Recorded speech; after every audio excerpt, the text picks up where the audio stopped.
In the shadow of the Snowdonian Mountains lies Bodnant Gardens. Thousands of visitors flock each season to admire hundreds of exotic rhododendron plants. Martin Puddle, the head gardener at Bodnant, comes from a long line of rhododendron experts. None of these rhododendrons which you see here are native to this country. They were brought in the 1930s, 1940s by the plant collectors who went to the Western Himalayas and areas of China, and they brought the species.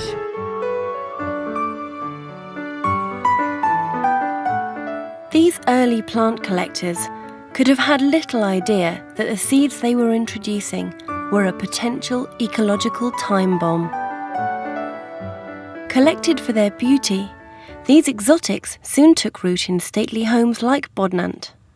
But one particular species, Rhododendron ponticum, its seeds blown by the winds, eventually escaped over the garden wall. Rhododendron was probably introduced into gardens of large estates like this one as an ornamental, like these beautiful bushes behind me, and then effectively spread from places like this into the open hillside. This encroachment of rhododendrons into the park has been surveyed.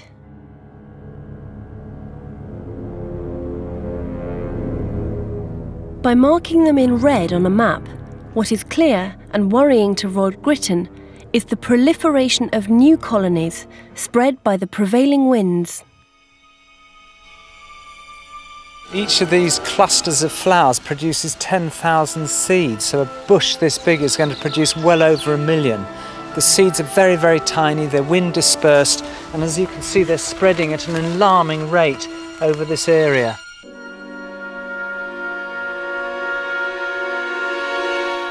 In the battle for domination, the first weapon of the rhododendron is prolific reproduction. The thousands of individual seeds contained in these pods have little energy invested in them from the parent plant. Their chances of survival are minimal. Successful reproduction depends on their sheer numbers. It's a boom or bust strategy.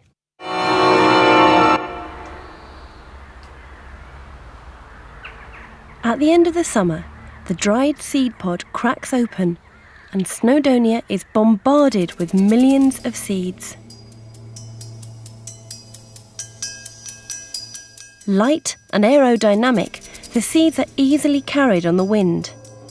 Enough will land on fertile ground to produce the next generation.